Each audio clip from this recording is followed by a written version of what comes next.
Well, hello and welcome back to Read Becca for my chatty weekly catch-up on everything that I read, everything I'm currently reading, and everything I'm looking forward to reading for about the present week. I had a pretty good reading week. It was a little up and down in terms of quality or time, but I think we're doing very well this week with finishes. So let's start with my ebook that I finished. I finished Microscopes and Magic, the second in the Windflower series by Andi R. Christopher. This is a New Zealand author and New Zealand setting. It is very kind of cozy vibes, cozy mystery specifically, and I struggle with how much to talk about the plot here because though the mystery is a really low-key mystery, the mystery is encapsulated within this book. The larger connection of the characters and progression of them and their life does continue on from the first book, Succulents and Spells. So in Succulents and Spells, we were introduced to Laurel and Marigold, who are both kind of involved in the witchy world. So this is a fantasy, contemporary fantasy. And they, in both cases, in both books, have been involved in solving a non-murder related mystery. So I really enjoy cozy mysteries that don't have murder, and I like that aspect here. It's very low tension, very low drama. So here, something is going wrong with the plants that they're caring for, trying to figure that out, while also making a lot of connections with the magical community. They're in Wellington. And there's not too much else to say beyond that. This is a novella. I think the whole series is all novellas. And so it's short, it's very light and easy, low tension, no stress whatsoever. I enjoyed the novella so much though. It was just what I need as like a breath of fresh air between much heavier things that I was reading, which we'll wrap up here in a moment. I had picked this up because Shannon from That's So Poe talked about it quite some time ago and did a full series review. This is also tied in with a larger project beyond just this author of kind of New Zealand witchy fiction. So this has very strong like witchy cottagecore vibes with that cozy mystery element. And if that's what you're looking for, this absolutely hits it out of the park. So this also included a short story that actually takes place between novella 1 and 2. And I think I enjoyed the short story even more. Really, it's taking place at Christmas time, though of course that's summer for them, and involves the fact that a family member is coming out, and the family sort of processing that is a major part of this. This is a very like LGBTQIA plus expansive series for sure. So the main characters are in a relationship, and that progressed over the first book. And so they are, we have a sapphic couple there, and certainly very diverse characters. I also just realized that this very much contributed to it being a really strong Antipodean week for me. It was very centered around that part of the world. So we'll get back to that with my watching, but I definitely intend to continue on with this series. The next novella is Alpacas and Apparitions, I think. Definitely alpacas. There's a big alpaca on the front. So I really want to continue on and read that. I do not own the next one though, so that has to wait till after my freeze. So then I read A Tale for the Time Being by Ruth Ozeki, and this was influenced by Scott from Gunpowder Fiction and Plot. I'm pretty sure it's one of his favorite, which surprises me because this does very definitely go to magical realist places.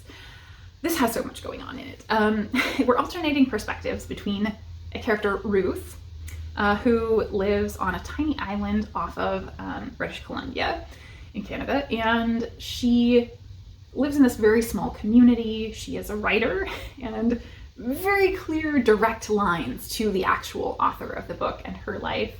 Her husband has the same name and career, and it's in a sort of modern time. Both timelines are relatively modern, but she, on the beach, finds a diary, a cute little Hello Kitty lunchbox, I think, with a diary in it. And that is written by a girl from Japan named Naoko.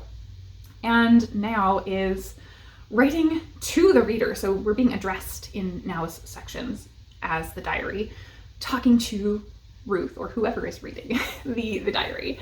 And we're hearing her life story, as well as the story of kind of her ancestors, her grandmother, who was a nun at a Buddhist monastery.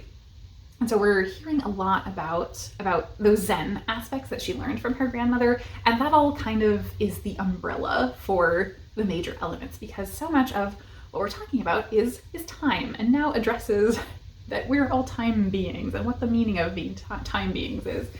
And I love Now as a character because she is the opposite of Ruth. Ruth is very placid, and Now is irreverent and funny, and yet she's talking about really heavy, difficult topics. So this goes to really, really dark places. Certainly we're talking about things like self-harm,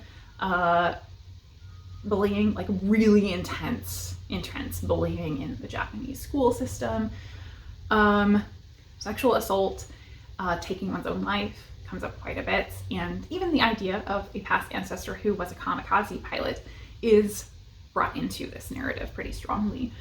So there are really heavy elements there, but yet from Now's lens, we are getting this kind of light, playful storytelling, and she is such a dynamic character. And Ruth very much connects to her immediately and really starts feeling a draw to Now and seeking out information about her. But it always feels like getting a connection to Now in reality is out of grasp in some ways. And so I loved that aspect of Ruth. It's almost like a mystery because Ruth is desperately trying to uncover the reality. She also is oddly reading this diary just in sectioned out chunks, more or less. So she's slowly rationing it out, and yet she feels like she's racing to try and get the information ahead of what she's reading. Whereas if she would just read to the end, you would feel like she would have more information to work from. So why don't you just read more quickly? And she doesn't do that.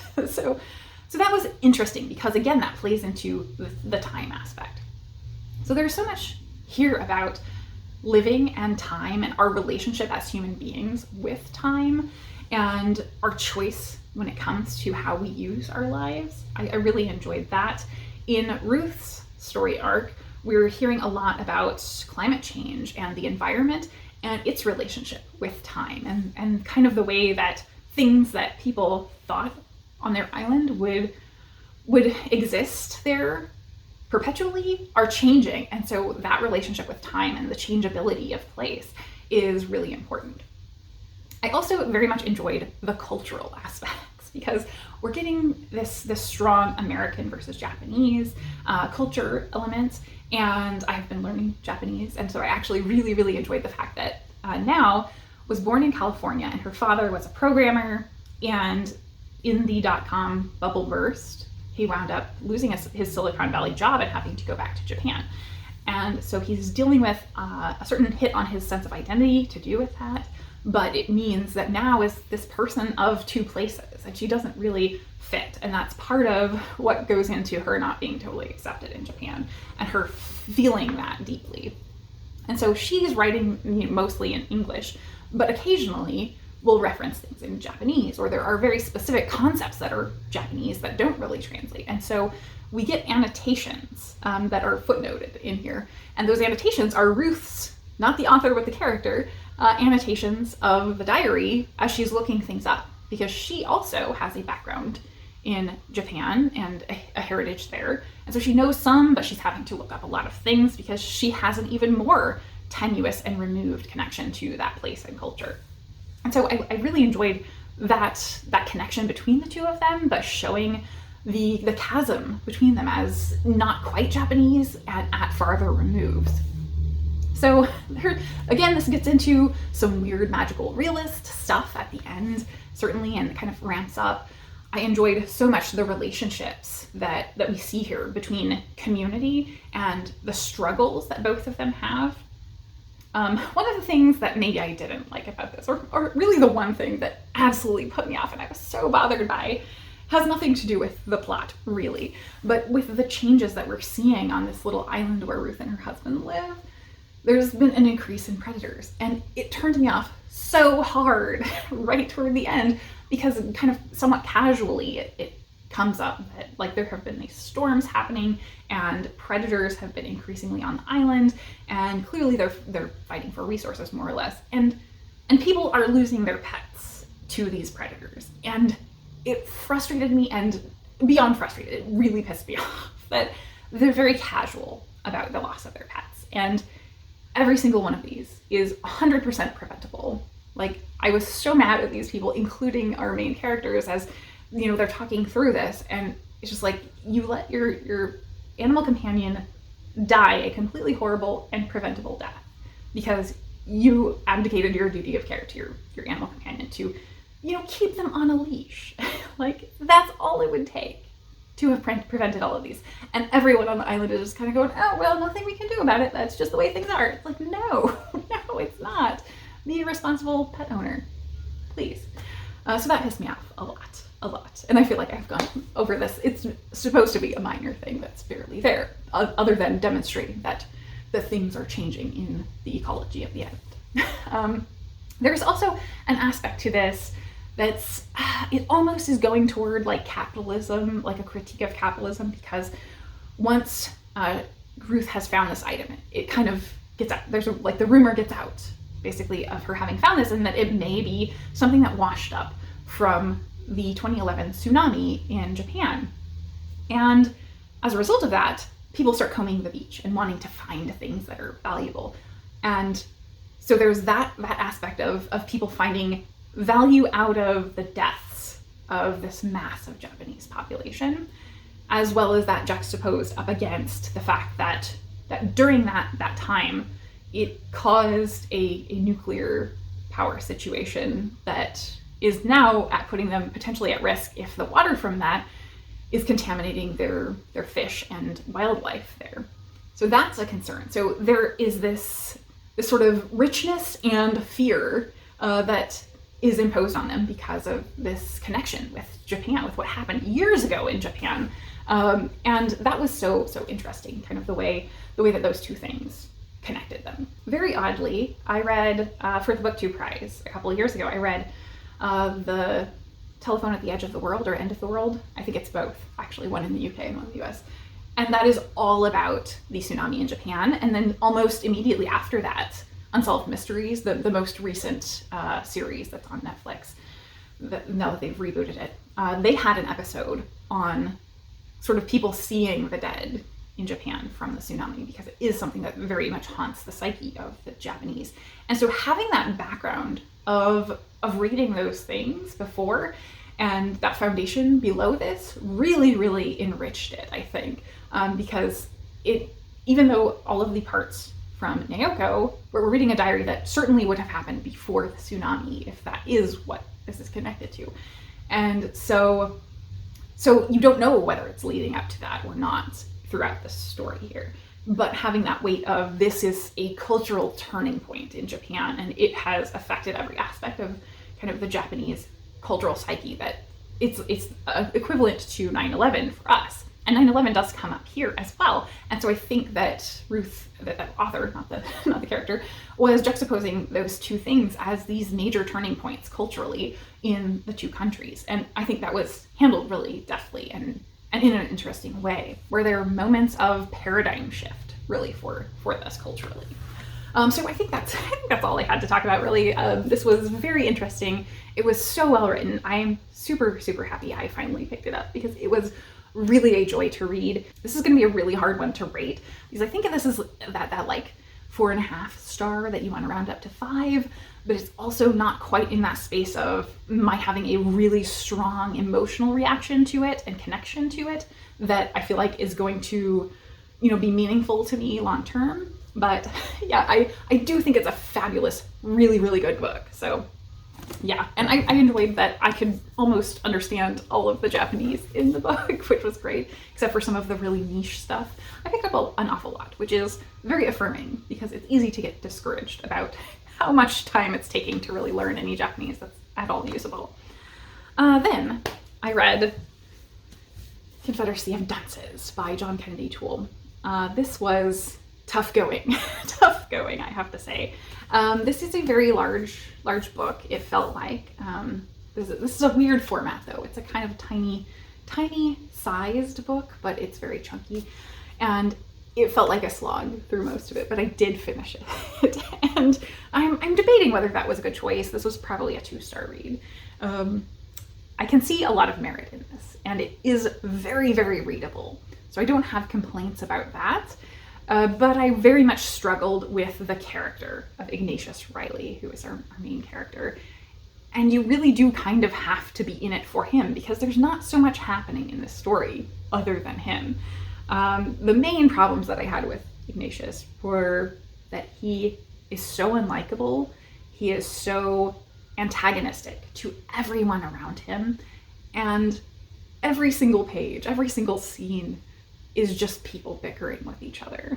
And there's no relief from that. That is really all there is to it. So the plot to this is pretty tenuous. It's barely there. But Ignatius is a 30-something who lives with his mother. He has had a lot of education. He is very smart, but he's unlikable. He's a jerk to everyone around him, and he has a very rigid way of approaching the world and is looking for things to find wrong with everyone else, to be offended by. He thinks everyone is repulsive, or he has a strong sense of morality for himself, and yet he doesn't live up to it himself, nor does anyone else. And as a result, he's kind of a failure at life. And he's going around judging everyone else for their failings. Meanwhile, he is certainly not doing any better. But he and his mother kind of go out one day, and they get into some scuffles with the police, with having a debt, and as a result, he's somewhat forced into going out and finding a job, because he has not had a job for a very long time, hasn't been able to hold down any jobs, and anytime he tries, he just kind of gives up. And that's the kind of person he is. Certainly, he, as I said, he's very educated, and he thinks he's going to make this masterpiece of his thoughts and his philosophical contemplations, and really he's producing an absolute nonsense, and yet he thinks it's this world-changing treatise that he's writing. It's just ridiculous. So we follow him along as he starts, finding jobs and attempting them and picking fights with people and screwing everything up, both intentionally and unintentionally. So he goes through, several jobs, struggles through that. There is a whole plot line connecting him with a bar where a black man is working there under minimum wage because he had been previously captured by the police and has to have a job so that he doesn't get taken back as a vagrant, basically. And that story was a lot more interesting, I felt, and showed the true highlights of, I think, the quality of the author's writing, in that there was a lot of commentary, social commentary, on the plight of Black workers at the time. There are certain drop-in mentions of other situations for Black workers throughout, and those were much more interesting, I think, than the main plots, and they're barely there. There's also this policeman who kind of becomes connected with Ignatius and his mother, and at the end, I would say all of these things that were very loosely connected, I did see some mastery in the author's work of connecting those things and building to something, but it was very anticlimactic. We don't really get a good conclusion. I feel like Ignatius did change things for himself a little bit, but pretty much started over and recreated all of the problems that he had in his life before. So I don't feel like he is any better off after everything that this story went through. The major problems that I had with this, I already, mentioned the bickering. I mentioned the unlikability of not just Ignatius, but really all of the characters. And I feel like this book was, the main problem for me is that I have a real struggle with secondhand embarrassment. And this was secondhand embarrassment the whole way through. It was so uncomfortable to read.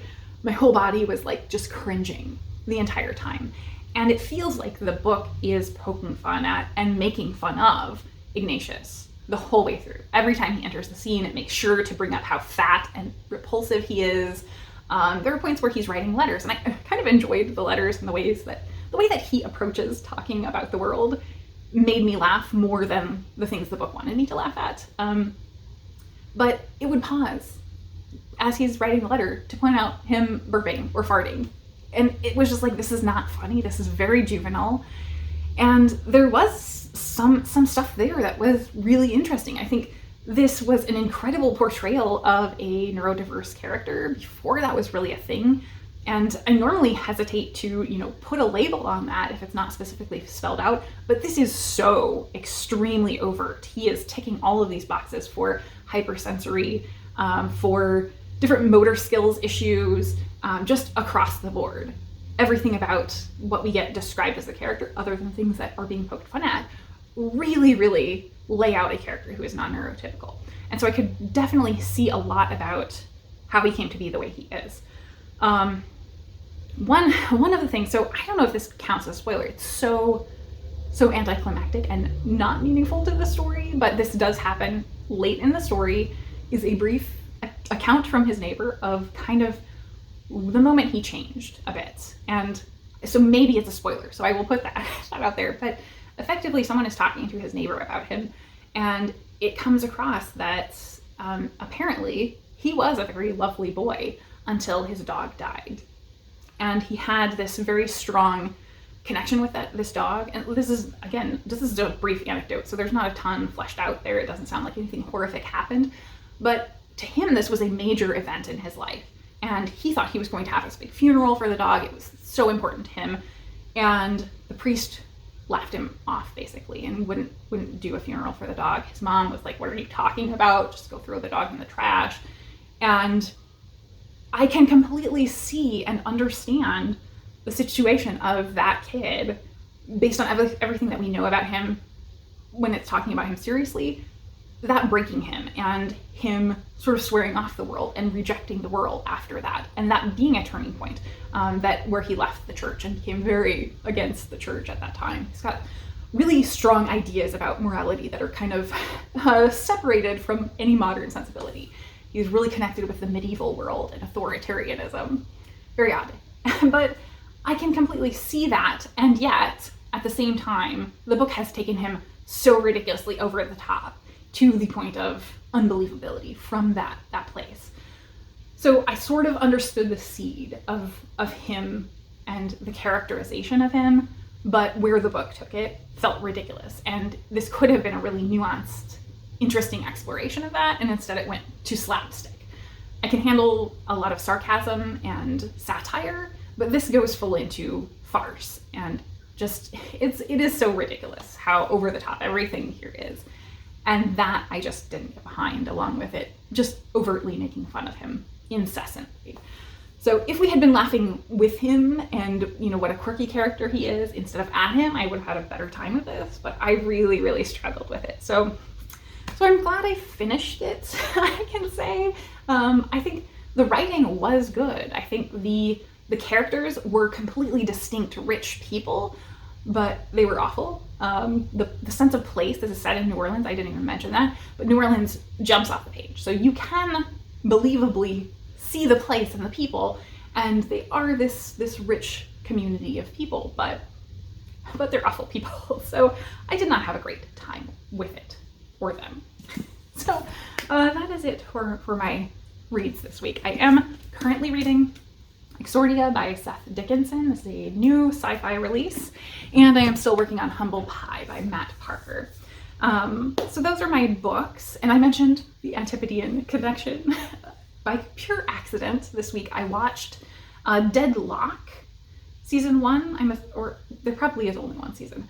It is a show that I had assumed, because it's named Deadlock, the lock would be in Scotland, and it is in fact not. It's in Tasmania. So this was set in Tasmania, and it's following a small community there that is going through big changes, and it is a crime murder mystery show where in this community women have sort of suddenly become power players in the community, and there's a festival going on, and this festival has brought in a lot of women, a lot of lesbians, and the men, the good old boys formerly who were the power players, really don't like the situation. So there is a lot there just in the general community setup.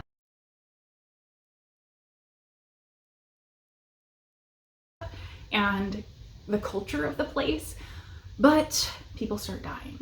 And it's upsetting this festival that's supposed to be going on. It's raising questions. is this to do with the power dynamic, this power conflict between the two sort of sides? Is it about one side trying to further their power? Is it about the other side being upset that they're losing power? So there's a lot of questions there. Or is it, just straight up murders? Is it about personal dynamics between the individuals? There's a lot of nuance there. So I like that, but much like Confederacy of Dunces, there was a certain aspect of over the top and slapsticky humor that did not work for me. This has a balance between humor and drama. It does get very, very serious and heavy, but we follow two lady detectives. One of them is very straight-laced serious. The other is a complete walking disaster. And the walking disaster one was just not believable. It was so over the top, it was ridiculous. And so much too Ignatius. I didn't really buy into it, and it really made me uncomfortable because it was so cringe. But I liked the actors. I liked the actual actors and who they were. I just didn't like the over-the-top portrayal.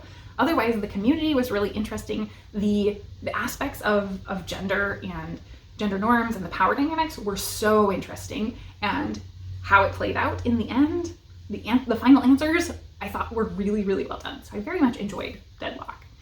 Then I also, yet again, I started another kind of thrillery show, The Tourist, which apparently was a British show. I saw it won some award, or it was like super popular in Britain a couple of years ago. And so I was like, oh yeah, British show about a tourist. It's set in the Australian outback. So another Antipodean connection. This one is very like breakneck pace. It does not let up whatsoever. And the star is Jamie Dornan. And I can't remember the name of the woman police officer who is opposite him, but she was Dumplin. I think she played Dumplin in the show of the same name, or the movie of the same name. But she was really great. And I think the two of them bouncing off of each other were really fantastic. But it is this guy who we initially see him get into kind of an altercation, and he's reacting sort of weird. And then something happens and he loses his memory. He has amnesia immediately. So that's like one of the opening scenes. So this is all him trying to recover his memory and not knowing why things are going horribly wrong in his life. People seem to be trying to hunt him down, and the police officer is very nice and trying to help him. It's way above her pay grade, the things she's getting involved in, but she is so genuine and caring that like the dynamic here was much more right for me character-wise than any of the other stuff I've talked about here, because we had that real caring kindness to her character. And I think that made this show work so much better for me than the previous one. I don't know that I was as bought into the actual plot, but the characters I liked more. It was compulsively watchable though. I think this has 6 episodes, and I watched the whole thing already, so it was a very quick watch. So those both I enjoyed so much. And then I have been trying to also watch more movies, and I made a possibly terrible decision last night. I had been thinking about this. So Netflix added all of the DC comic universe movies, and I was like, I kind of want to watch them, but there's a lot. And I went and looked it up because I needed to know the watch order, and realized there are even more than I thought there were, or that I noticed. So it's quite an undertaking, but I have decided to begin watching all of them in release order. So I started with, I think Green Lantern was the first one, but I have seen that and definitely remember it sufficiently. So I started with Man of Steel, which I had not seen before. I did like it. It was fine. It was not very memorable. I don't think this is the Henry Cavill Superman movie. I like Superman well enough, but I'm not a huge fan. Like Red Sun is the main comic from Superman that I am actually a big fan of. And that's because it's more gritty than Superman usually is.